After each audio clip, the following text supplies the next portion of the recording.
بالله من الشيطان الرجيم بسم الله الرحمن الرحيم الحمد لله رب العالمين الرحمن الرحيم مالك يوم الدين إياك نعبد وإياك نستعين وصل اللهم على حبيبك ونجيبك وسيد خلقك وخاتم رسلك محمد وآله الطيبين الطاهرين واللعنة الدائمة على أعدائهم أجمعين من يوم عداوتهم إلى لقاء يوم الدين أما بعد فقد قال سبحانه وتعالى في محكم كتابه أعوذ بالله من الشيطان الرجيم ولا تهنوا ولا تحزنوا وأنتم الأعلون إن كنتم مؤمنين صلوات على محمد وعلى آل محمد اللهم صل على محمد وآل محمد اپنی عبادات کی قبولی کے لیے دعاؤں کی اجابت کے لیے عزاداری کی قبولی کے لیے ایک مرتبہ سے صلوات پڑھیں محمد و اہل بیت محمد پر اللهم صل على محمد وآل محمد دنیا سے خالی ہاتھ نہ جائیں قبر میں مرتضیٰ کی زیارت و حشر میں مصطفیٰ کی شفاعت ایک مرتبہ پھر سے بلند آواز میں صلوات پڑھیں محمد و اہل بیت محمد پر اللهم صل على محمد وآل محمد اپنے تمام مرحومین کو یاد کرتے ہوئے خصوصاً بانیان مجالس کے مرحومین کو یاد کرتے ہوئے اور ان مرحومین کو یاد کرتے ہوئے جن کا آج نام لیوا نہیں ہے اور جو بھی دین خدا کی خدمت کرتے ہوئے دنیا سے گئے ہیں ان سب کو یاد کرتے ہوئے ایک مرتبہ سورہ حمد اور ایک مرتبہ سورہ توحید کی تلاوت فرمائیں بسم اللہ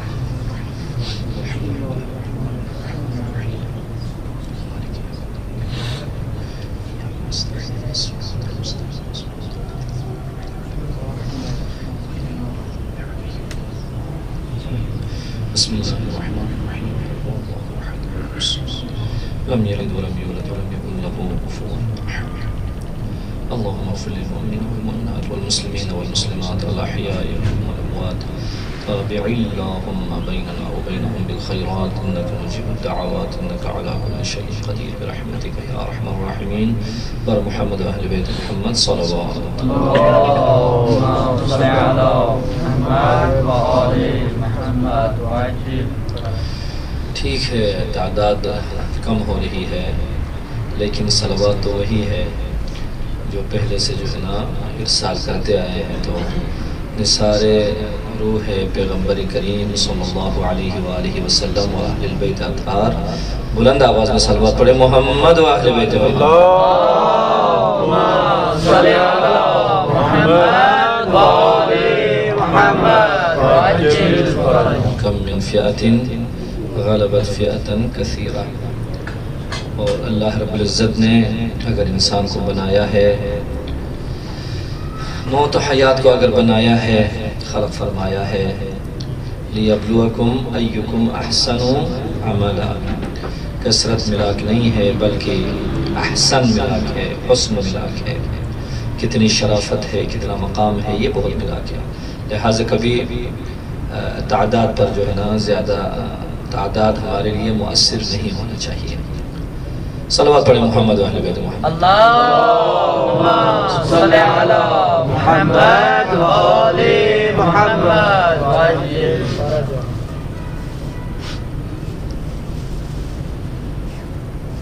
اللہ رب العزت اپنی کتاب مقدس میں ارشاد فرماتا ہے وَلَا تَهِنُوا وَلَا تَحْزَنُوا وَأَنْتُمُ الْأَعْلَوْنَ إِن كُنْتُم مُؤْمِنِينَ کل وہی موضوع ہے جو آپ کی خدمت میں عرض کر رہا تھا. موضوع یہ تھا کہ کربلا میں کون جیتا اور کون ہارا. حدیث مبارکہ آپ کی خدمت میں عرض کی امام سجاد علیہ السلام سے، پھر امام جعفر صادق صلوات اللہ وسلم علیہ سے، پھر اس کے بعد آیت کریمہ بھی کل جو ہے نا اس کی تلاوت کا شرف حاصل ہوا. آج اسی آیت کے ساتھ اور بھی جو ہے نا 2 آیتیں آپ کی خدمت میں عرض کروں گا.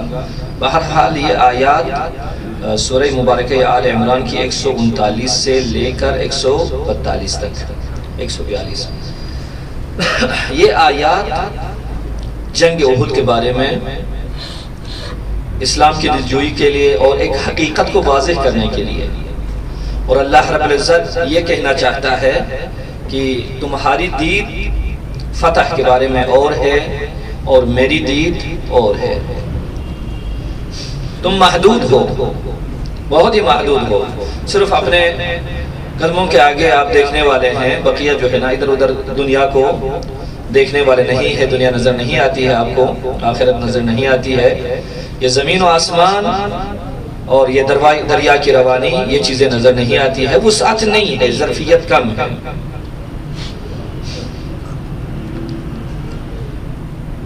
جب ظرفیت نہ ہو تو پھر مشکلات پیدا ہو جاتی ہیں. قارون کا مسئلہ یہی تھا، ظرفیت اس کے پاس نہیں تھی. جناب موسیٰ کے پاس آ کر عرض کرتا تھا، یا موسیٰ مجھے جو ہے نا آپ علم کیمیا اور علم سیمیا مجھے سکھا دیں، علم لیمیا سکھا دیں کہ جس کے ذریعے سے میں کچھ نہ کچھ آگے کام کروں اور اس طریقے سے ہو جائے. موسیٰ نے صلوات اللہ وسلم علیہ نے فرمایا، قارون یہ تمہارے لیے ٹھیک نہیں ہے. اسی طریقے سے تاریخ اسلام میں بھی بہت سارے لوگ ایسے جو ہے نا موجود ہے. پیغمبر کریم کی خدمت میں آ کر عرض کرتے ہیں کہ مجھے جو ہے نا مال دولت کی ضرورت ہے، آپ دعا کریں اللہ رب العزت کی بارگاہ میں. کہا نہیں، تمہارے لیے یہی بہتر ہے. پھر رفتہ رفتہ وہ نماز چھوڑ جاتا ہے، صف اول چھوڑ جاتا ہے، دوم چھوڑ جاتا ہے، آخر مدینہ چھوڑ کے باہر چلا جاتا ہے اور زکوٰۃ کے لیے مانع بن جاتا ہے کہ زکوٰۃ میں نہیں دیتا زکوٰۃ. تو ایسے مسائل بہت زیادہ ہیں، لہذا ظرفیت کی ضرورت ہوتی ہے. اللہ رب العزت کہتا ہے تو محدود ہے لیکن میں نامحدود ہوں، میری کوئی حد نہیں ہے، میرے کوئی مرض نہیں ہے کہ اس جہاں کو یہ جانتا ہے اس جہاں کو نہیں جانتا، یا میں یہ کام کر سکتا ہوں یہ کام نہیں کر سکتا ہوں. تو اللہ رب العزت نے فرمایا تمہاری دید اور ہے اور میری دید اور میری نگاہ اور ہے. اور پیغمبر سے میں ترجمہ جو ہے نا اس عنوان سے ذرا جلدی عرض کروں آپ کی خدمت میں، تم سست نہ ہو جاؤ، تم غمگین نہ ہو جاؤ، اور فتح تمہاری نصیب میں ہے ان کنتم مؤمنین، اگر تم مؤمن ہو. اس کے بعد فرمایا یمسسکم قرح، کہ آج جنگ احد میں اگر کچھ جانیں چلی گئی ہیں، شہادت جو ہے نا نصیب ہوئی ہیں، یمسس کا قرح، اگر آج تمہیں یہ مشکل آ گئی ہے، فقط مس القوم قرح مثلہ، اسی طریقے سے چوٹ اس قوم کو بھی تو لگی ہے. یہ تو صرف آپ نہیں ہیں. اگر ان کے پاس ایمان ہوتا تو ان کو بھی فاتح کہا جاتا، لیکن ان کے پاس ایمان نہیں تھا. تو ایمان بھی نہیں ہے اور مارا بھی گئے ہیں، وہ سارے کے سارے مارے بھی گئے ہیں، لہذا شکست ان کے مقدر ہے، ان کی تقدیر میں ہے. لیکن چونکہ اب آپ کا ایمان ہے، آپ کے مددگاروں کا ایمان ہے، تو جب ایمان ساتھ ہو، اگرچہ ظاہر شکست ہو جائے پھر بھی فتح جو ہے نا تمہارے ساتھ ہے. یمسسکم قرح فقط مس القوم قرح مثلہ، یعنی ان لوگوں کو بھی ایسی ہی چوٹ لگی تھی.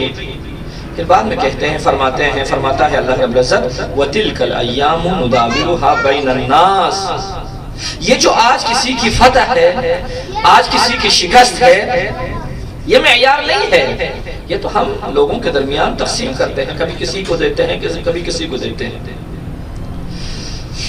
آسمان آج صاف ہے، کل آسمان ابری ہے، کل ابری ہے تو پرسوں صاف ہے، اسی طرح سے چلتا جائے۔ کبھی یہی باران رحمت جو اوپر سے نازل ہو جاتی ہے، بارش یہ رحمت ہی رحمت ہے، لیکن کبھی وہی رحمت اس کے بارے میں ہم تصور کو جو ہے نا بدل دیتے ہیں۔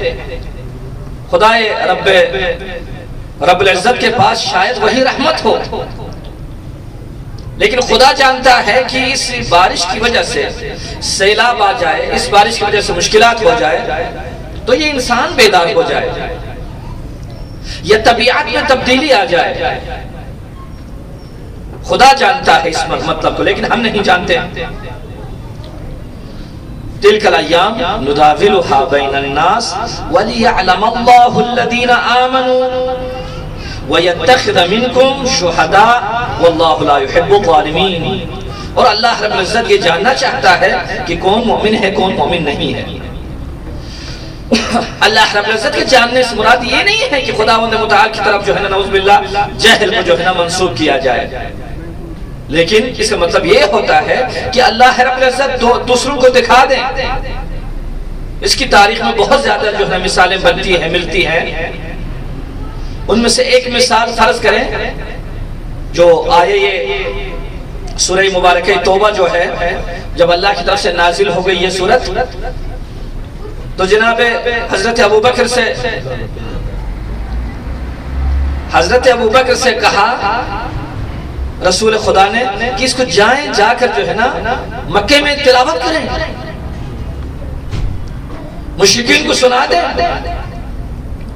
لیکن جیسے جناب چلتے جاتے ہیں راستے میں اللہ رب العزت کی طرف سے وحی نازل ہوتی ہے، یا محمد صلی اللہ علیہ وسلم،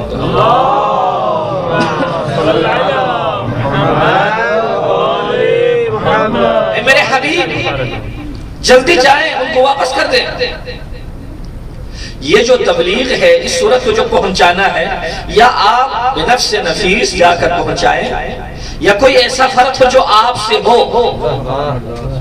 یعنی دیکھو رسول کریم کی جو ہے نا ہر بات میں تو ایک دریا ہے، دریا معجزن ہے، تو آپ کے دلوں میں بھی بڑا دل کرتا ہے جو ہے نا یہاں پر بھی کوئی معجزنی باتیں جو ہے نا ہو جائے، لیکن یہ یقینی بات ہے رسول کے دل میں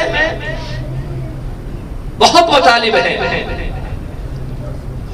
لیکن بہت احترام کے ساتھ کسی کو بھیجا حضرت امیر المؤمنین کو اور کہا کہ اس طریقے سے یہ وَلِيَعْلَمَ اللَّهُ الَّذِينَ آمَنُوا وَيَتَّخِذَ مِنْكُمْ شُهَدَاءَ، اس طریقے سے واللہ لا يحب الظالمین، وہ جو ہے نا پھر آپ کو معلوم واللہ لا يحب الظالمین، ایک قانون ہے جو اللہ لا يحب الظالمین۔ اللہ جانتا تھا کہ جناب کے پاس اس صورت کو لے جانے کی اہلیت نہیں ہے، لیکن یہ لوگ کیسے جانتے ہیں؟ جناب صدیق کے بارے میں کہا سبول بول رہا ہوں آغا، ٹھیک ہے، ان کے بارے میں کوئی نہیں جانتا تھا اس مطلب کو، لہٰذا اللہ رب العزت نے چاہا، خدا کریم نے چاہا کہ بھائی دوسرے لوگ جان لیں۔ یہ صلاحیت علی بن ابی طالب علیہ السلام کے اندر موجود ہے۔ وَلِيَعْلَمَ اللَّهُ الَّذِينَ مِنْكُمْ آمَنُوا مِنْكُمْ، یا لِيَعْلَمَ اللَّهُ الَّذِينَ آمَنُوا، تم میں سے جو اہل ایمان ہے اللہ رب العزت اس کو دکھانا چاہتے ہیں۔ صلوات پڑھیں محمد یہ جو ہے نا موبائل اپنے جو ہے نا کھولنی چاہیے۔ جب حسن دیکھتا ہوں آغاز تھوڑی سی جو ہے نا طبیعت خراب ہو جاتی ہے، حقیقت کی بات ہے۔ نہیں مسئلہ نہیں، وہ بھیج دیکھو ماشاءاللہ ایک دو پتہ نہیں اور جو ہے نا۔ نعرہ تکبیر، نعرہ رسالت، نعرہ حیدری، بلندتر صلوات۔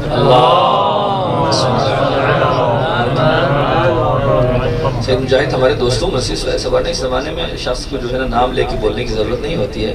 میں خود میری عادت ہے سب جب کہیں مجلس میں جاتا ہوں تو اگر نیند آ جائے تو علیحدہ بات ہے، ورنہ جو ہے نا کبھی بھی بس توجہ ہوتی ہے اسی کی طرف۔ چلو میرے پاس وہ جو ہے نا عرضہ نہیں ہے، لیکن جو اذکار ہے یا تو آیت کریمہ ہے یا کوئی حدیث تو ہے بلا خرج ہے۔ صلوات پڑھیں محمد و اہل بیت محمد۔ اللہم صلی علی محمد و آل محمد وعجل۔ اس کے بعد فرماتا ہے وَلِيُمَحِّ الَّذِينَ آمَنُوا، یعنی جو لوگ اہل ایمان ہیں وہ صاف ستھرا ہو جائے، اندر کچھ قدرتیں ہیں تو وہ ختم ہو جائے، مشکلات ہے تو ختم ہو جائے۔ اس کے بعد اگلی آیت میں ام حسبتم ان تدخلوا الجنۃ، تم کیا گمان کرتے ہو کہ تم جنت میں داخل ہو جاؤ گے؟ وَلَمَّا يَعْلَمِ اللَّهُ الَّذِينَ جَاهَدُوا مِنْكُمْ وَيَعْلَمَ الصَّابِرِينَ، یعنی کیا اس مطلب کو تم سمجھتے ہو کہ ایسے ہی جنت میں داخل ہو جاؤں گے اور اللہ رب العزت کو معلوم نہیں ہے کون وہاں پر جو ہے نا مجاہد ہے اور کون جو ہے نا صابر ہے۔ یہ یہاں تک جو ہے نا یہ آیت کریمہ 139 سے لے کر 142 تک۔ اب یہاں پر قرآن کریم نے ایک قاعدہ ہمارے ہاتھ میں دے دیا۔ سب سے پہلے کہہ دیا کہ تم اعلون ہو، یعنی تمہارا رتبہ زیادہ ہے، فتح تمہارے ہی نصیب میں ہے۔ اور آج دیکھیں کائنات میں، افریقہ میں دیکھیں مسلمان ہیں، شمال میں دیکھیں مسلمان ہیں، جنوب میں دیکھیں مسلمان ہیں۔ اگر انسان لحظے کے لیے ایک طرف ابو سفیان کو رکھ لیں، ایک طرف معاویہ کو رکھ لیں، وہ بعد میں پھر جو ہے نا امیر المومنین کے مقابلے میں آیا، اس وجہ سے عرض کر رہا ہوں۔ اور ایک طرف علی بن ابی طالب اور رسول خدا کو رکھ لیں، دیکھیں آج کائنات میں کہاں پر کس کی مدحت ہوتی ہے، کہاں پر کس کی مذمت ہوتی ہے۔ خود جناب ابو الاعلی مودودی صاحب اپنی کتاب میں کیا کہتے ہیں، کیا لکھتے ہیں یہ لوگ؟ لہٰذا یہی فتح کی علامت ہے، وَأَنْتُمُ الْأَعْلَوْنَ إِن كُنْتُم مُؤْمِنِينَ، اگر تم مومن ہو، تمہارے پاس ایمان ہے، تو کبھی بھی نہ سوچو جس مشکل میں بھی، جس نوع کی مشکل میں بھی اگر پڑ جاؤ پھر بھی کامران اور کامیاب اور سرفراز نکل آؤ گے اس مشکل سے۔ یہ ایمان یہ جو ہے نا اللہ رب العزت نے ہمیں جو یہاں پر بتا دیا۔ اب جو مومن ہے وہ اعلون ہے، تو جو مومن کے مقابلے میں ہوگا وہ یقیناً پھر جو ہے نا اس کی پستی جو ہے نا وہاں پر واضح ہو جاتی ہے، یہ معلوم ہو جاتی ہے۔ اب یہاں پر ایک مرتبہ ایمان اور فتح، ایک مرتبہ ایمان اور امتحان، یعنی صرف ایمان کے ساتھ زندگی نہیں ملتی ہے، حیات نہیں ملتی ہے، بلکہ اس ایمان کے ساتھ جس ایمان کا تجربہ کیا گیا ہو، جس کا امتحان لیا گیا ہو، اختبار کیا گیا ہو۔ ایمان ضروری ہے، اور اس ایمان کو کس طریقے سے جو ہے اس کا اختبار اور امتحان کیا جاتا ہے۔ قرآن کریم میں دیکھیے سورہ مبارکہ توبہ میں کچھ آیتیں ہیں، حجرات میں ایک آیت ہے اور ساری آیتیں۔ اللہ رب العزت ارشاد فرماتا ہے قالت الاعراب آمنا، حجرات کی آیت ہے، قالت الاعراب آمنا، یہ اعراب جو ہے بادے نشین لوگ ہیں، یہ کہتے ہیں، انہوں نے کہا کہ ہم نے ایمان لایا ہے۔ قُل لَمْ تُؤْمِنُوا، کہو تم ابھی تک مومن نہیں ہو، وَلَكِنْ قُولُوا أَسْلَمْنَا، ہاں تم ایک ادعا کر سکتے ہو، ایک اعتراف کر سکتے ہو اسلام کا، لیکن اسلام سے گزر کر جب ایمان کے درجے میں پہنچے، مومن بنے، تب جا کر اس کا مقام ہے۔ اور قرآن کریم میں کہیں پر آپ نے یا ایھا الذین اسلموا کا خطاب آپ نے نہیں دیکھا ہے۔ قرآن کریم جہاں پر بھی ذکر ہوتا ہے یا ایھا الذین آمنوا، والعصر ان الانسان لفی خسر الا الذین آمنوا، جہاں کہیں پر بھی دیکھے کامیابی اسی ایمان کے ساتھ ہے۔ یہ جب یہ اعراب آئے اور کہا کہ یا رسول اللہ ہم ایمان لے آئے، تو اللہ رب العزت نے فرمایا میرے حبیب ان سے کہہ دو، نہیں تم کہہ دو اسلمنا، تمہارا ایمان ابھی مضبوط نہیں ہے، تم بھولے جا رہے ہو، ولیکن قولوا اسلمنا ولما يدخل الایمان فی قلوبکم، اور ابھی تمہارے دلوں میں ایمان کا نفوذ نہیں ہے، ابھی تک تمہارے دلوں میں ایمان نافذ نہیں ہوا ہے، وہ قانون الہی نافذ نہیں ہوا ہے۔ اس کے بعد بہت ہی پیارا فقرہ ہے اللہ رب العزت کی طرف سے وَإِن تُطِيعُوا اللَّهَ وَرَسُولَهُ، یعنی اس کا کیا مطلب ہے؟ اسی کلمے کے بعد دو جملوں کے بعد ایک میں کہہ دیا کہ قُل لَمْ تُؤْمِنُوا، اور ایک میں کہہ دیا قُولُوا أَسْلَمْنَا وَلَمَّا يَدْخُلِ الْإِيمَانِ، اس کا نتیجہ کیا ہے؟ اگر مومن بنے تو نتیجہ کیا ہے؟ باری حق فرماتا ہے وَإِن تُطِيعُوا اللَّهَ وَرَسُولَهُ، اور اگر تم اللہ کی اطاعت کرو اور رسول کی تم اطاعت کرو لا یلدکم من اعمالکم شیئا، تمہاری تو کوئی چیز ضائع نہیں ہوگی، اللہ رب العزت تمہیں پوری جزا جو ہے عنایت فرمائے گا۔ ان اللہ غفور الرحیم، اللہ رب العزت غفور بھی ہے اور رحیم بھی ہے۔ غفور ہے اس جہان میں اللہ مغفرت کر دیتا ہے، لیکن رحیم کا تعلق اسی جہان سے ہے، یعنی وہاں پر صرف مومنین پر اللہ رب العزت رحم فرماتا ہے۔ تو ان تطیعوا اللہ ورسولہ کا مطلب کیا ہو گیا؟ مطلب اگر میں گستاخی نہ کروں تو جس کے دل میں ایمان ہو وہ مطیع ہے، لیکن جس کے دل میں ابھی ایمان نافذ نہیں ہوا ہو، صرف وہ اسلمنا کا اگر نعرہ لگاتے ہوں، وہ یقیناً اللہ کی اطاعت نہیں کرتے۔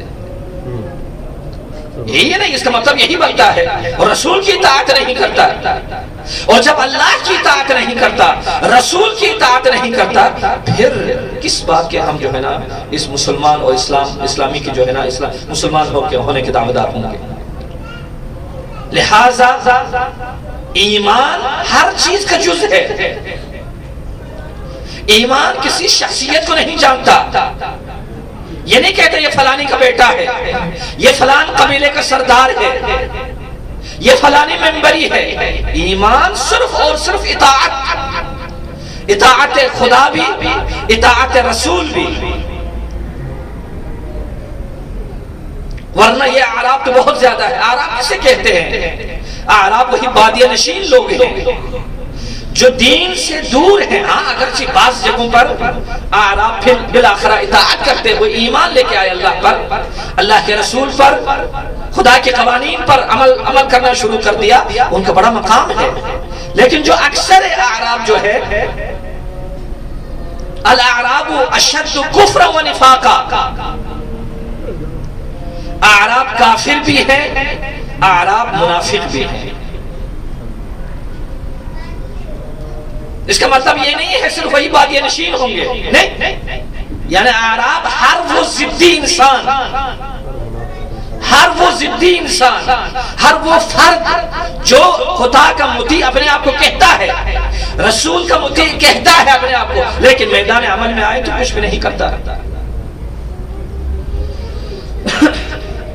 الاعراب اشد کفرا و نفاقا واجدر الا يعلموا حدود ما انزل الله على رسوله، یعنی خداوند عالمین پر جو حدیں احکام کی حدیں نازل ہوئی ہیں، یہ مناسب ہے کہ ان چیزوں کو یہ نہ جانے، یعنی یہ نہیں جاننے والے ہیں حدود جو ہے پیغمبر کو۔ واللہ علیم حکیم، خدا تو جانتا ہے، خدا حکیم ہے اس بارے میں۔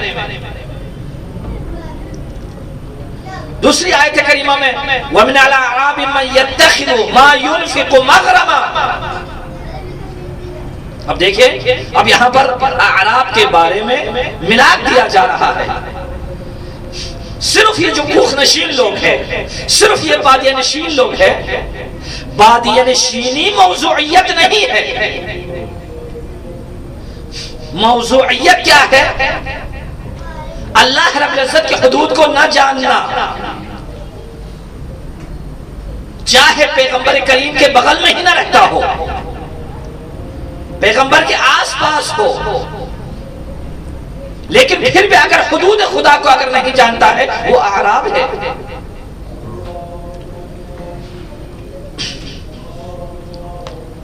تمنا کی زندگی میں کبھی پیغمبر کی مجھے زیارت نصیب ہو جائے، جناب اویس، کبھی بھی پیغمبر کی زیارت نصیب نہیں ہوئی، لیکن پھر بھی پیغمبر فرماتے ہیں لمبی سانس لے کر بلکہ کہتے ہیں واہ واہ، قرن کی طرف سے جنت کی خوشبو آتی ہے. یہ صرف اور صرف دور ہے، کبھی پیغمبر کو دیکھا نہیں ہے. ملاک پیغمبر کو دیکھنا نہیں ہے، ملاک پیغمبر کے آس پاس ہونا نہیں ہے، ملاک پیغمبر کے دل کے پاس ہونا ضروری ہے. وہ وجود معنوی، وہ وجود روحانی، اس وجود میں انسان اپنے آپ کو شامل کرے، تب جا کر وہ اعرابیت سے نکل آتے ہیں. ایک تو کہہ دیا اوپر کہ حدود خدا کو نہیں جانتے یہ لوگ، اور دوسری آیت میں وَمِنَ الْأَعْرَابِ مَن يَتَّخِذُ مَا يُنْفِقُ مَغْرَمًا. آج کسی کو 1000 2000 تومان دے دیے اور بس یار جیب ہی خالی ہو گئے، جیب ہی خالی ہو گئی، کیا کروں اب، جو ہے نا اس کو دے، جو کچھ اس کو دے دیا. دوسرے دن کہیں گا ہاں بھائی وہ جو میں نے کل دیا تھا وہ ابھی ٹھیک چل رہا ہے نا. یہ مغرم، اپنے آپ کو نقصان میں ڈالنا، یعنی وہ اپنے لئے غنیمت سمجھتا ہے کہ بھئی میں اس کو میں نے دے دیا تو میں نے اپنا نقصان کیا. وَيَتَرَبَّصُ بِكُمْ الدَّوَائِرُ عَلَيْهِمْ دَائِرَةُ السَّوْءِ وَاللَّهُ سَمِيعٌ عَلِيمٌ. یہ تیسری آیت کریمہ میں پھر بھی اعراب کی جو ہے نا ایک وہاں پر نشاندہی ہو رہی ہے. وَمِنَ الْأَعْرَابِ مَن يُؤْمِنُ بِاللَّهِ وَالْيَوْمِ الْآخِرِ. کچھ اعراب ایسے ہیں جو اللہ پر بھی ایمان ہے. یہ وہی اعراب ہے، یہ لوگ نہیں ہے جو جاہل لوگ ہو، ایسا نہیں ہے.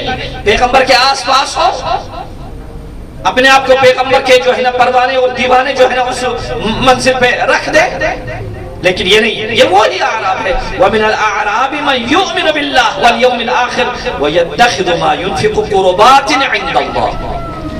یہ جو چیز کسی کی مدد کرتا ہے تو اس کو قربتاً الاللہ، اللہ کا تقرب حاصل کرنے کے لیے، وصلوات الرسول، پیغمبر سے اپنا ناطہ جوڑنے کے لیے، پیغمبر خوشحال ہو جائے. اور جب پیغمبر خوشحال ہو تو اللہ خوشحال ہوتا ہے. الا انہا قربت لہم، ان کا انجام کیا ہوگا؟ سیدخلہم اللہ فی رحمتہ ان اللہ غفور رحیم. خدا ان قریب ان کو اپنی رحمت کے دامن میں جگہ عنایت فرمائے گا. اور اگلی آیت کریمہ میں وَمِمَّنْ حَوْلَكُمْ مِنَ الْأَعْرَابِ. دیکھو نا، میں نے تو کہہ دیا پیغمبر کے ارد گرد اللہ رب العزت اپنی اس آیت کریمہ میں ارشاد فرما رہا ہے، قرآن کریم میں ارشاد فرما رہا ہے.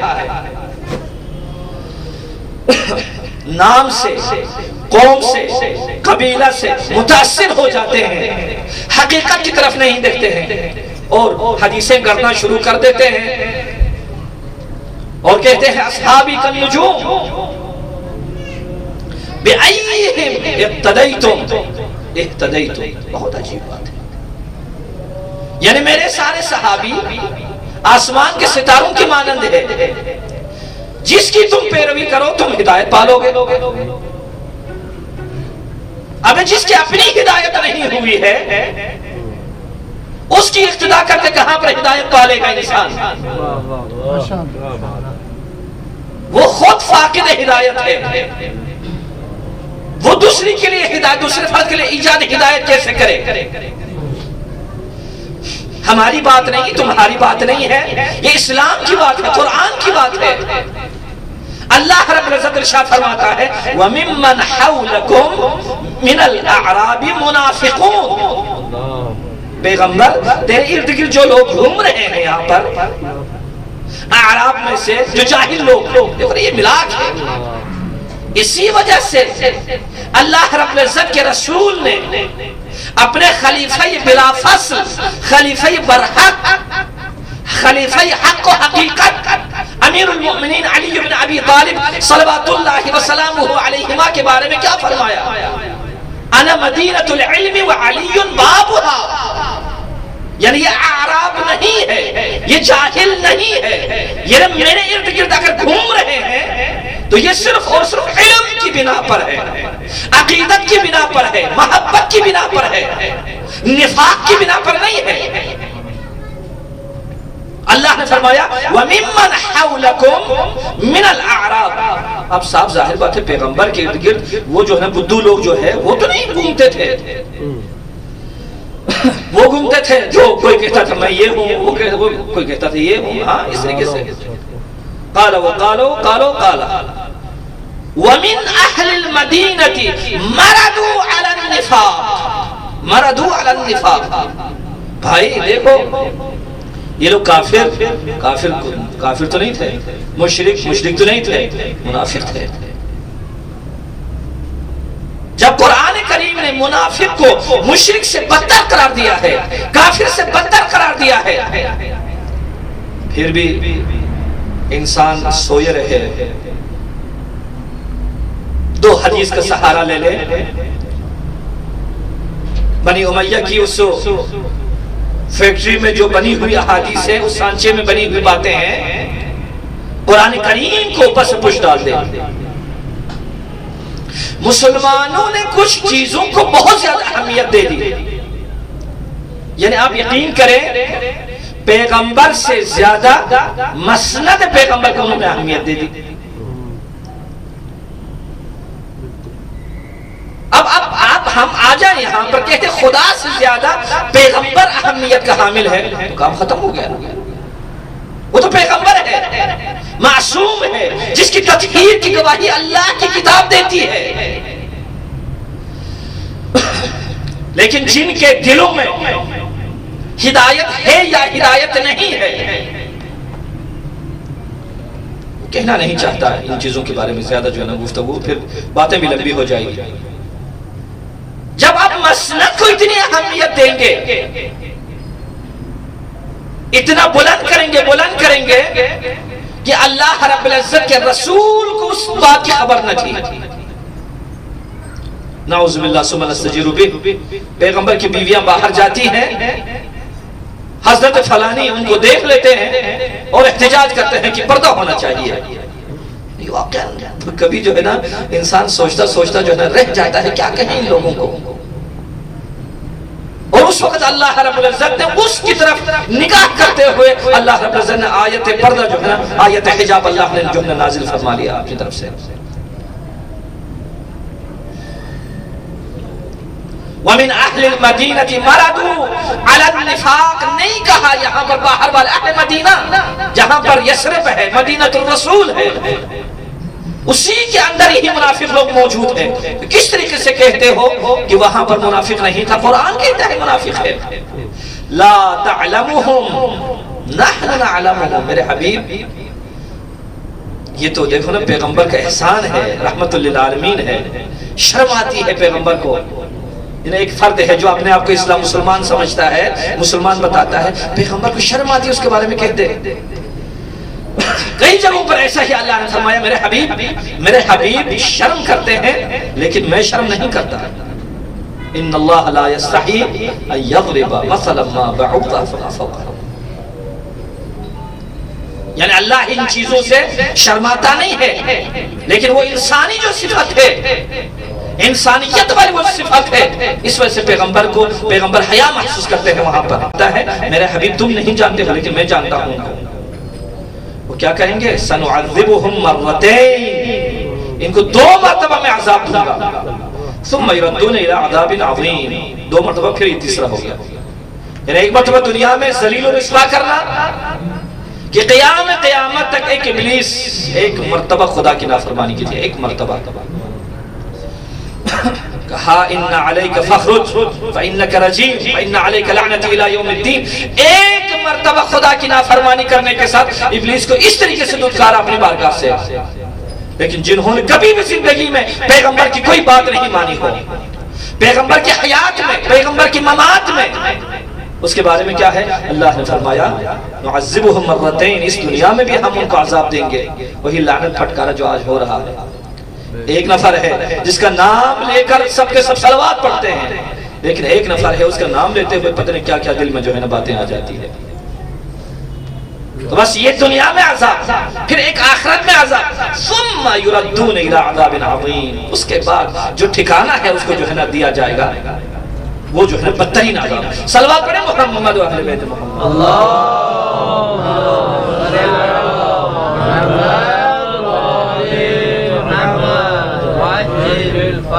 عرض کر رہا تھا، یعنی قرآن نے ایک حقیقت فریدہ کو، ایک بڑی حقیقت کو ہمارے سامنے رکھ دیا کہ خداوند عالمین کی نگاہ اور ہے، انسان کی نگاہ اور ہے، وہ نامحدود نگاہ ہے، انسان کی نگاہ محدود نگاہ ہے۔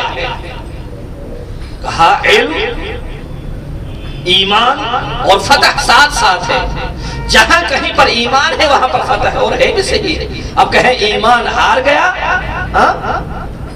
بے ایمانی جیت گئی، یہ کیسے ہو سکتا ہے؟ الحق یعلو ولا یعلا علیہ، ایمان حق ہے، جو حق ہمیشہ عالی ہے، یعلا علیہ نہیں ہے کبھی بھی۔ اس کے بعد فرماتے ہیں ایمان اور نصر جو ہے، مدد ہے، ان دونوں کے درمیان علاقہ موجود ہے۔ تو ایک آیت کریمہ غافر کی، ایک روم کی، اللہ رب العزت فرماتا ہے اِنَّا لَنَنْصُرُ رُسُلَنَا وَالَّذِينَ آمَنُوا فِي الْحَيَاةِ الدُّنْيَا، آخرت میں تو نصرت ہی نصرت ہے، وہ تو باعث نہیں ہے، موضوع سے خارج ہے، لیکن یہ دنیا کی بات ہے۔ دنیا میں بھی اللہ رب العزت ارشاد فرماتا ہے کہ ہم اپنے رسول کی مدد کرتے ہیں، نصرت کرتے ہیں، اور مومنین کی نصرت کرتے ہیں، ایک آیت۔ اور دوسری آیت کریمہ میں وَكَانَ حَقًّا عَلَيْنَا نَصْرُ الْمُؤْمِنِينَ وَكَانَ حَقٌّ عَلَيْنَا، یعنی اللہ یہاں پر قاعدہ لطف سے فائدہ اٹھا رہا ہے، قاعدہ لطف یہاں پر جاری، کان علینا حقا وکان حقا علینا، ہم پر حق ہے۔ کس نے حق کیا؟ یعنی اپنی ذات، ہماری جرات تو نہیں ہے، کسی نبی کی جرات تو نہیں ہے، کسی رسول کی جرات تو نہیں، کسی امام کی جرات نہیں ہے، وہ ذات اپنے اوپر واجب قرار دیتا ہے، اسی کو قاعدہ لطف کہا جاتا ہے۔ یعنی ہم پر فرض ہے کہ مومنین کی ہم نصرت کریں، بس جہاں پر ایمان ہے وہاں پر کیا ہے؟ نصرت ہے۔ اب کیا چھڑا ایمان کافی ہے یا تنہا ایمان کافی ہے؟ نہیں، تنہا ایمان کافی نہیں ہے، اس کو انتخاب کیا جائے گا، اختبار کیا جائے گا۔ قرآن کریم میں سورہ مبارکہ عنکبوت میں آیت نمبر 1 سے لے کر 3 تک حضرت باری حق ارشاد فرماتا ہے الف لام میم احسب الناس ان یترکوا ان یقولوا آمنا وهم لا یفتنون، کیا لوگ گمان کرتے ہیں کہ بس کہہ دیا ہم ایمان لائے ہیں تو بس ان کو آزاد کر دیا جائے گا اور ان کو فتنے میں، امتحان میں ڈالا نہیں جائے گا؟ وَلَقَدْ فَتَنَّ الَّذِينَ مِن قَبْلِهِمْ فَلَيَعْلَمَنَّ اللَّهُ الَّذِينَ صَدَقُوا وَلَيَعْلَمَنَّ الْكَاذِبِينَ۔ یہاں پر بھی بات دیکھو نا، خود خدا نے کہہ دیا، دو نفر آ جاتے ہیں، وہ کہتا ہے میں مومن ہوں، دوسرا کہتا ہے میں مومن ہوں۔ اللہ رب العزت نے ان دو شقوں کو کیوں بیان کیا؟ علت یہی، یقیناً ایک مومن ہے، صادق ہے، اور ایک کاذب ہے، ایک جھوٹا ہے۔ یعنی اللہ دکھانا چاہتا ہے دنیا کو یہ صادق ہے، صادق الامین ہے، اور یہ صادق نہیں، یہ سچا نہیں، یہ جھوٹ بولتا ہے۔ تو لہٰذا بس ان تین چیزوں کے ذریعے سے ہم یہ دیکھ لیتے ہیں کہ اللہ رب العزت یہ چاہتا ہے کہ اس کے بندے مکمل طریقے سے لِيَحْيَا مَنْ حَيَّ عَنْ بَيِّنَةٍ وَلِيَحْلِكَ مَنْ حَلَكَ عَنْ بَيِّنَةٍ، جو ہلاک ہو جائے وہ بھی بینہ کے ساتھ، جو حیات میں ہو وہ بھی بینہ کے ساتھ۔ اب کربلا میں دیکھیں جس امام حسین علیہ السلام نے اتنا عظیم معرکہ کربلا میں ایجاد فرمایا، امام حسین کے لیے فتح سے ہمکنار ہونا، ایمان کی یہاں پر بہت بڑی ضرورت ہے۔ ایمان ہے یا نہیں؟ ایمان تو ہے، صاحب ایمان ہے۔ آیا ان کے ایمان کا امتحان بھی لیا گیا ہے یا نہیں؟ اہل سنت کے منابع میں دیکھیں، اہل تشیع کے منابع میں دیکھیں، دشمن دوست ہر کسی کے منبع میں دیکھا جائے تو معلوم ہو جائے گا حسین کا جیسا امتحان اللہ رب العزت نے کسی کا بھی نہیں لیا ہے۔ بس امام حسین علیہ السلام فتح سے ہمکنار ہے کربلا میں، کہ آج اگر پوری کائنات میں اگر ہم دیکھ لیں، اس کائنات میں جہاں کہیں پر بھی ذکر حسین نظر آ جاتا ہے، بس اسی سے معلوم ہو جاتا ہے امام حسین علیہ السلام کامیاب ہے۔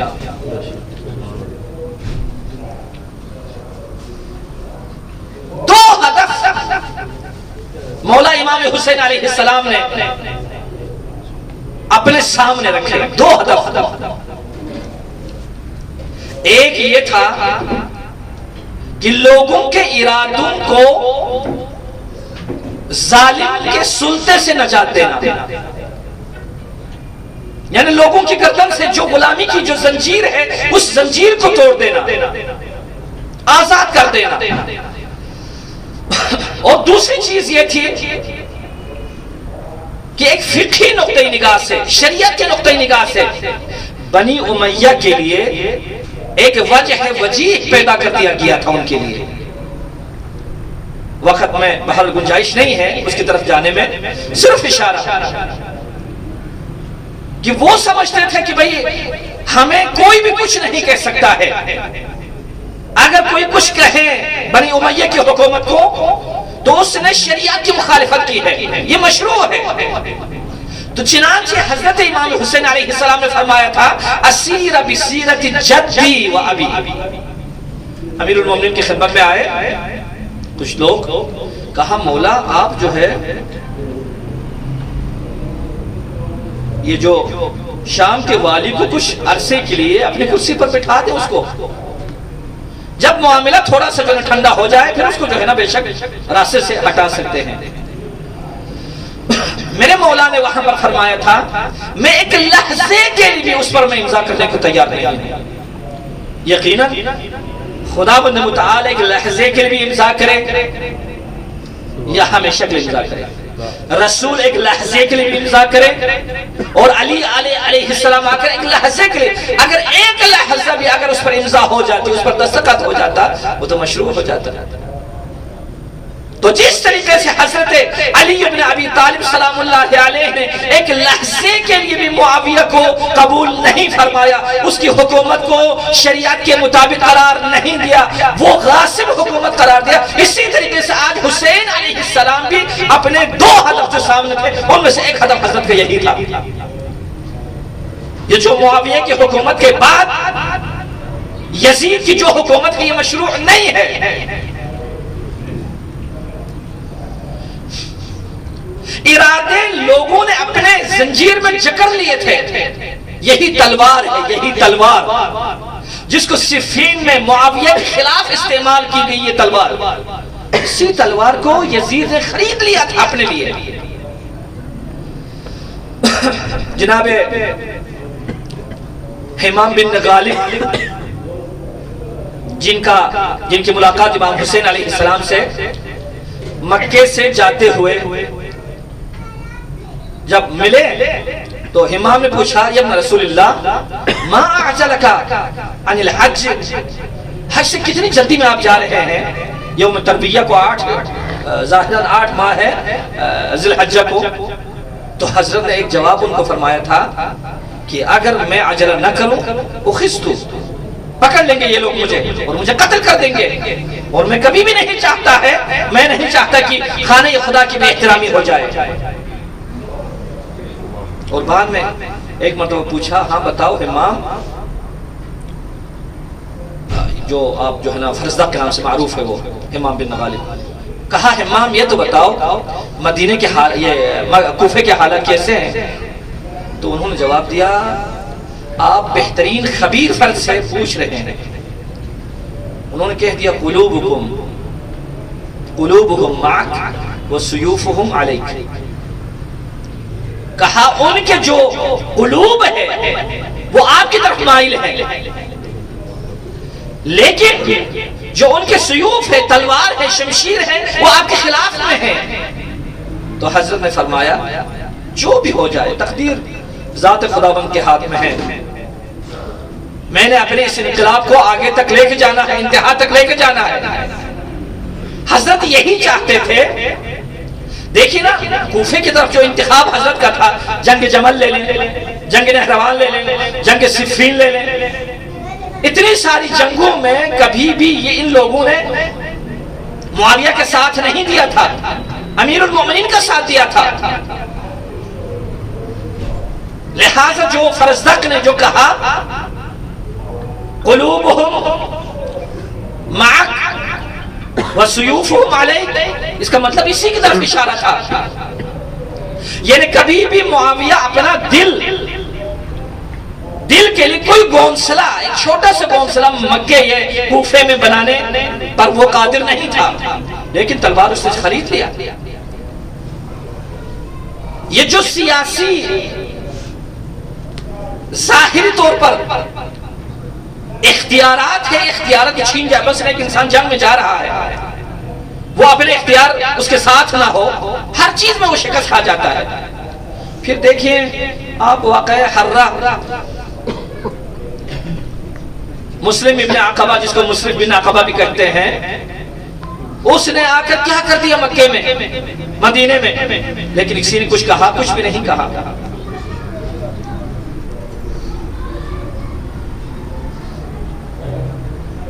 سر امام حسین علیہ السلام کو اتنے مظلومانہ انداز سے ابن زیاد اللعین نے اپنے دربار میں، اپنی اس دار الامارہ میں اس طریقے سے بے احترامی اس کی، لیکن ایک نفر عبداللہ ابن عفیف کے علاوہ ہمیں کوئی نظر نہیں آتا، ایک نفر نے فرزند رسول کے دفاع میں کوئی بات نہیں کی، اتنے بڑے اجتماع میں۔ جب انسان ارادہ کسی اور کے حق میں دے دیتا ہے، اس کے ساتھ یہی ہوتا ہے۔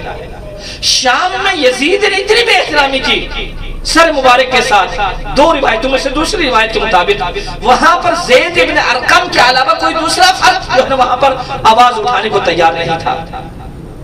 تو امام حسین علیہ السلام چاہتے تھے یہ جو ارادہ جو اسیر ہو چکا ہے، اس ارادے کو آزادی دے دی جائے، اس کو آزاد کر دیا جائے۔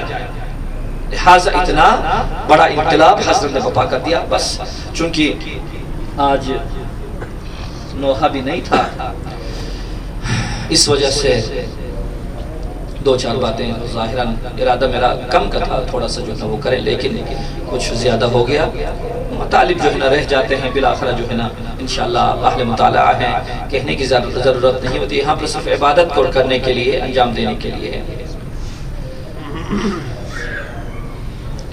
اور کربلا کی اس معرکے نے بہت خلاصتاً اگر ہم نتائج کو دیکھ لیں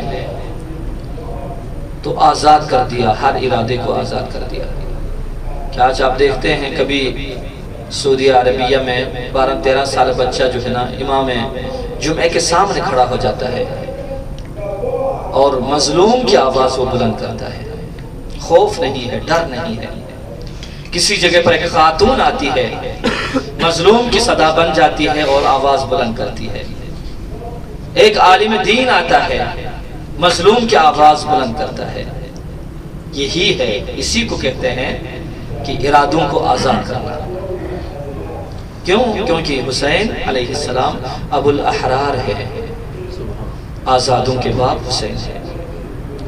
کہ اگر آج ہم کسی کی غلامی میں نہیں ہے تو اسی مظلوم ابا عبداللہ کی وجہ سے ہے، زینب کبریٰ کی وجہ سے ہے۔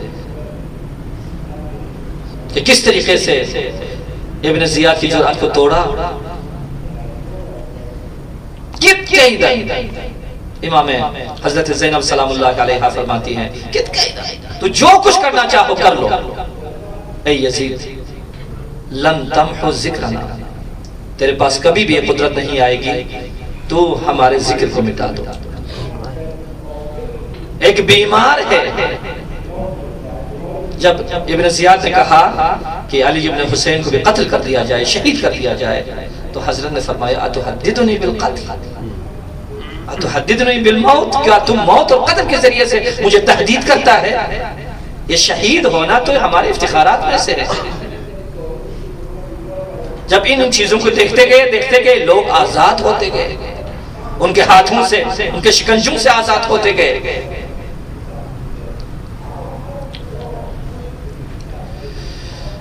آج مجلس آخری کڑی ہے، نہیں پتا آنے والے سالوں میں خدای متعال کی طرف سے زندگی رہے گی نہیں رہے گی۔ محرم کے لیے ہم آج زینب کبریٰ سے یہی عرض کریں گے، اے بنت مرتضیٰ، ان کچھ دنوں کے لیے ہم نے آپ کے بھائی کا ذکر کیا، کے اس عظیم انقلاب کو یاد کیا۔ بہرحال جو تیز لوگ ہوتے ہیں، زرنگ لوگ ہوتے ہیں، آج جس طریقے سے عزاداری میں شرکت کرتے رہیں ان سے اجر لے لیں۔ زینب کبریٰ کی مظلومیت، امام حسین کی مظلومیت، ان سب چیزوں کو دیکھتے ہوئے جب سب شہید ہوئے، دن ڈلا محرم کی 11 تاریخ کو، ظالمین نے اپنے نجس لاشوں کو دفن کر دیا، لیکن جو دوش پیغمبر پر پلنے والے حسین، جن کی نعش مطہر کو دفن کرنے والا کوئی بھی نہیں ہے،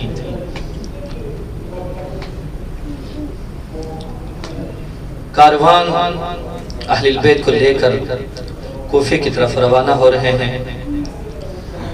اللہ اکبر! جب یہ کاروان مقتل سے جب گزرا نا تو ایسا لگ رہا تھا جیسے خزان کے موسم میں جس طریقے سے درخت کے پتے جھڑتے، اسی طریقے سے یہ اونٹوں سے نیچے گر رہے تھے۔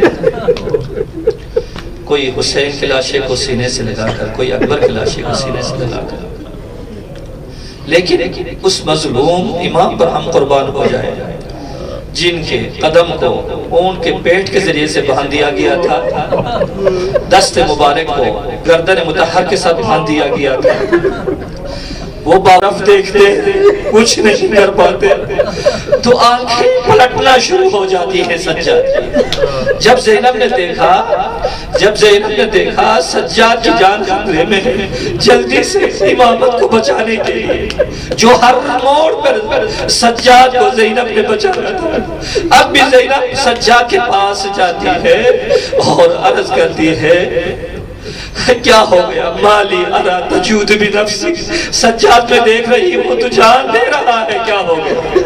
سجاد تو میرے بھائی کی یادگار ہو، تو میرے بھائی کی امانت ہو، میرے جد کی یادگار ہو، میرے بھائی حسن کی یادگار ہو، سجاد تجھے یہ نہیں کرنا چاہیے۔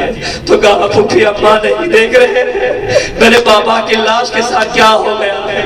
اللہ اکبر، اللہ اکبر! سب کے سب دوبارہ اونٹوں پر سوار کیے گئے تو زینب کبریٰ ہر کسی کو اونٹ پر سوار کرا رہی ہے۔ جو مدینے سے نکلتے ہوئے جب بی بی سوار ہوتی تھی، عباس آ کر اپنے گھٹنے ٹیک دیتے تھے، اکبر آ کر سہارا دیتے تھے، قاسم آ کر سہارا دیتے تھے۔ آج حسین کے یتیم بچوں کو سوار کرا لیا، لیکن زینب خود سوار نہیں ہو پا رہی ہے۔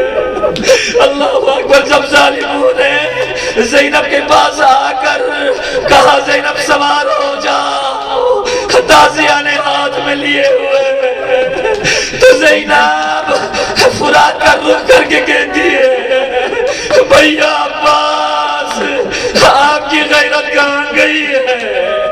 آج تیری بہن کے ساتھ یہ سلوک کیا جا رہا ہے۔ اللہ اکبر! وہ زینب جو بھائی سے ایک دن بھی جدا نہیں رہ سکتی تھی، آج عصر عاشور کے بعد سے بھائی کا چہرہ زینب نے نہیں دیکھا ہے۔ اللہ اکبر! کیونکہ حسین کا سر مبارک عصر عاشور کو ہی کوفے کی طرف بھیج دیا گیا تھا۔ اللہ اکبر! یہ لٹا ہوا قافلہ کوفے کے قریب پہنچے تو استقبال کے لیے کون آ رہا ہے؟ استقبال کے لیے حسین کا سر مبارک ہے۔ اللہ!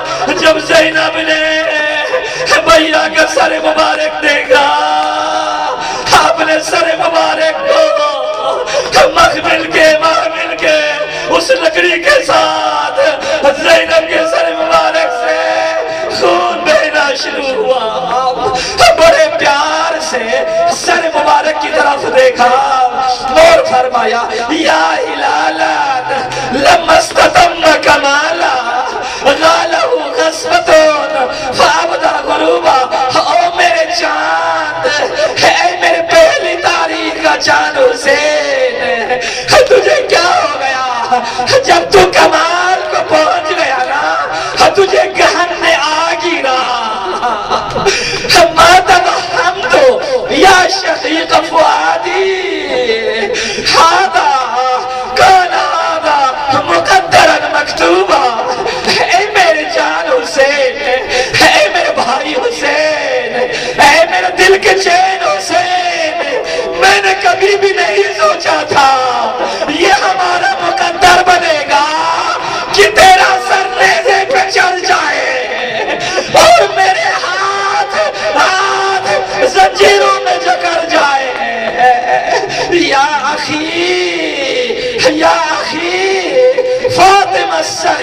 متکلما، او میری جان حسین ذرا فاطمہ صغرا سے تو بات کر دو.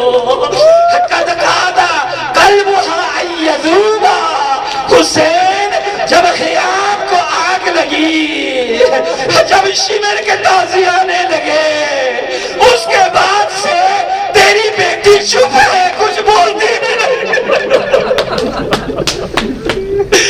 قد قاد قلبها ان یذوبا، اس کا دل پگھل رہا ہے، اس کا دل پگھل رہا ہے.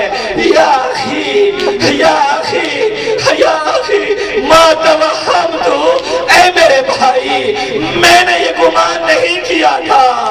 تجھے کیا ہو گیا ہے، تو کیوں جواب نہیں دیتا؟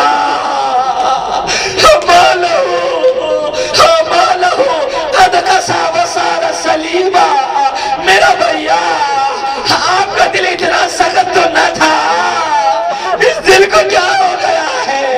میں بلاتی ہوں تو جواب نہیں دیتا. یا اخی یا اخی، اپنے بیٹے علی کو دیکھا، لو ترى علی لدى الاسری، اسیری کے وقت کاش تو اپنے بیٹے علی کی طرف دیکھ لیتا. مال یتم لا یطیق وجوبا، ایک طرف یتیمی، ایک طرف یہ لوہے کی گرمی سجاد برداشت نہیں کر رہا ہے. اے میرے بھائی معاذ اللہ للیتیم، کتنا سخت ہے کہ یتیم کے لیے وہ اپنے بابا کو بلائے لیکن بابا جواب نہ دے سکے. اللہ اکبر اللہ اکبر. اتنے میں شمر ملون کہتا ہے لٹا ہوا قافلہ دربار میں وارد ہو جائے. ہائی شریفوں کا قافلہ، مظلوموں کا قافلہ، خواتین کا قافلہ اور شرابیوں کا دربار. تب تو امام زمان نے کہا تھا کہ پروردگار میری پھپھی اماں اپنے جد امجد سے کہا، میرے جد امجد میں آپ پر اتنا گریہ کروں گا، اگر میری آنکھیں خشک ہو جائے تو میں دل کا خون بہا بہا کر تجھ پہ گریہ کروں گا. کسی نے پوچھا مولا یہ کون سا داغ ہے، یہ کون سا درد ہے؟ شاید قاسم کی پائمالی ہے. مولا فرماتے ہیں نہیں، اگر قاسم ہوتے تب بھی وہ گریہ کرتے. اکبر کے سینے میں جو بے بس برچھی ہو، اس وقت امام زمان نے فرمایا نہیں، اگر اکبر بھی ہوتے تو وہ بھی گریہ کرتے. تو کیا ہے آخر یہ کون سا گریہ ہے، کون سی مظلومیت ہے؟ امام زمان نے فرمایا 400 شرابیوں کے سامنے اما یہ سادات کا جانا.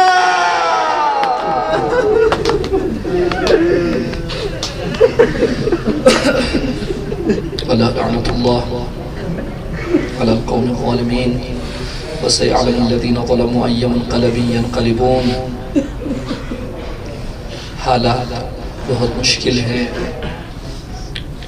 صحت کے لحاظ سے، اقتصاد کے لحاظ سے، اعتقاد کے لحاظ سے، جسم کے لحاظ سے، ایمان کے لحاظ سے، تو سب کی سلامتی کے لیے اور جو مریض لوگ ہیں ان کی شفا یابی کے لیے خصوصاً کچھ خواتین ہیں انہیں خصوصی طور پر کہا ہے، اور جو مریضہ منظورہ ہے خصوصاً ان کے لیے اما یجب سب 5 مرتبہ اما یجب کی تلاوت کرتے ہیں. بسم اللہ الرحمن الرحیم. اما یجیب المضطر اذا دعاہ ویکشف السوء، اما یجیب المضطر اذا دعاہ ویکشف السوء، اما یجیب المضطر اذا دعاہ ویکشف السوء، اما یجیب المضطر اذا دعاہ ویکشف السوء، اما یجیب المضطر اذا دعاہ ویکشف السوء ویجعلکم خلفاء الارض. خدا بندہ بحق محمد اہل بیت محمد ان کچھ دنوں میں ہم نے جو بھی عزاداری میں خدمات انجام دی ہیں اپنی بارگاہ میں قبول منظور فرما. ہماری جو عزاداری ہے صاحب عذاب کی بارگاہ میں بطور احسن قبول منظور فرما. ہمارے گناہوں سے درگزر فرما. عزادار اور عزاداری کی حفاظت فرما. خدا بندہ بحق محمد و اہل بیت محمد علماء حق کا سایہ ہمارے سروں پر تعدیل قائم فرما. خدا بندہ مجتہدین اعظام فقہاء اکرام خصوصاً رہبر معظم انقلاب کو طول عمر و برکت عنایت فرما. اس عظیم انقلاب کو انقلاب امام زمان تک متصل فرما. وطن عزیز پاکستان کی حفاظت فرما. اشرار کے شر سے محفوظ فرما. خدا بندہ جہاں کہیں پر بھی عزاداری ہوئی ہے خدمات انجام دی ہیں خصوصاً اس مکان میں جن بانیان کی طرف سے امام حسین کی رضا کے لیے خدا کی رضا تیرے خدا یا تیری رضا کے لیے تیرے رسول کی رضا کے لیے تیرے حسین کی رضا کے لیے جو بھی خدمات جس شکل میں بھی انجام دی گئی ہے پروردگارہ ان سب خدمات کو اپنی بارگاہ میں قبول منظور فرما. بانیان مجلس کی طرف سے مجلس کو قبول فرما اور جنہوں نے بھی کچھ خرچہ ہے کسی طریقے سے بھی خدا بندہ اس میں برکت عنایت فرما. اور جو دلی تمنائیں ہیں مشروع تمنائیں ہیں ان تمناؤں کو پورا فرما. خدا بندہ ہم بہت دور سے آئے ہیں علوم محمد و آل محمد سے آراستہ ہونے کے لیے. پروردگارہ علوم محمد و آل محمد حاصل کر کے اس پر عمل کر کے پہنچانے کی توفیق عنایت فرما. خدا بندہ بحق محمد و اہل بیت محمد ہمارے مرحومین کو آج کی اس شب کا واسطہ دے کر تو اس سے التجا کرتے ہیں محمد و اہل بیت کے محمد کے دسترخوان پر مہمان بنا. خصوصاً بانیان مجلس کے مرحومین کو خدا بندہ ان کے صغیرہ کبیرہ گناہوں سے درگزر فرما اور ان مجالس سے ہم سب کے مرحومین کو فیض عنایت فرما. خدا بندہ بحق محمد اہل بیت محمد دنیا میں کہیں پر بھی محب اہل بیت کسی بن اور صوبتوں میں ہیں تو ان کو آزادی عنایت فرما. خدا بندہ بحق محمد اہل بیت محمد مسلمانوں کا آپس میں متحد رہنے کی توفیق عنایت فرما. خدا بندہ محبت اہل بیت دن بدن ہمارے دلوں میں راسخ کرنے کی توفیق عنایت فرما. پروردگار بحق محمد اہل بیت محمد دشمنان اہل بیت سے بیزار ہونے کی توفیق عنایت فرما. خدا بندہ بحق محمد اہل بیت محمد ہم سب کو دنیا میں محمد اہل بیت محمد کی قبور کی زیارت نصیب فرما. آخرت میں ان کی شفاعت نصیب فرما. اللهم ارزقنا خير الدنيا والآخرة واصرف عنا شر الدنيا والآخرة وادفع عنا بلاء الدنيا والآخرة. اللهم اجعل عواقب أمورنا خيرا ولا تسلط علينا من لا يرحمنا ولا تجعل الدنيا أكبر همنا برحمتك يا أرحم الراحمين. سب مل کر ایک مرتبہ سورہ حمد اور 3 مرتبہ سورہ توحید تمام مرحومین کے نام پر